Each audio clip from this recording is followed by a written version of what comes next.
31 डिसेंबर आणि नाताळच्या ज्या सुट्ट्या आहेत त्या सुट्ट्यांच्या दरम्यान गोव्यामध्ये प्रचंड अशी मोठी गर्दी पर्यटकांची होत असलेली आपल्याला पाहायला मिळते।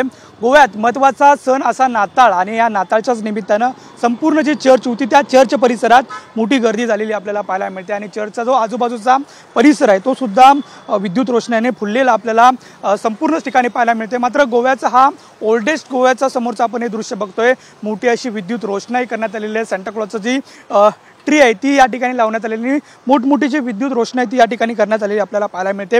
तर दुसऱ्या बाजूला माझ्या कॅमेरामनला विनंती करीन की या बाजूला गोव्यातला जो ओल्डेस्ट आणि फेमस असा जो चर्च आहे तो चर्च पाहण्यासाठी गोव्यातील जी संपूर्ण गोव्यात येणारे पर्यटक या ठिकाणी येतात, फोटो सेल्फीज काढत असतात आणि त्याच नाताळच्या सुट्ट्या आणि या 31 डिसेंबरच्या निमित्तानं मोठ्या संख्येनं जे आता पर्यटक आहेत ते या ओल्ड गोवा चर्च या ठिकाणी आलेले आपल्याला पाहायला मिळतात। समोर आपण बघतोय की तबिलामध्ये असलेले जीजस आणि तो संपूर्ण जो चित्र लावलेलं आहे तो सुद्धा एक आकर्षणाचा भाग या चर्चमध्ये ठरत असलेला आपल्याला पाहायला मिळतो। त्यामुळे एकंदरीत गोवा आणि नाताळच्या सुट्ट्या 31 डिसेंबर या मनवण्यासाठी मोठ्या संख्येनं पर्यटक आता गोव्याकडे येऊ लागलेले आहेत आणि अशा पर्यटन स्थळांकडे आता पर्यटकांची धाव सुरू असलेली आपल्याला पाहायला मिळते।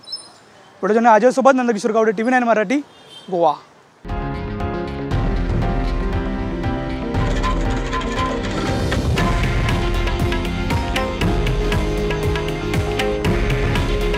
हे आहे देशातील नंबर 1 न्यूज नेटवर्क आणि आपण पाहत आहात TV9 मराठी। काळजी तुमची, हित महाराष्ट्राचं।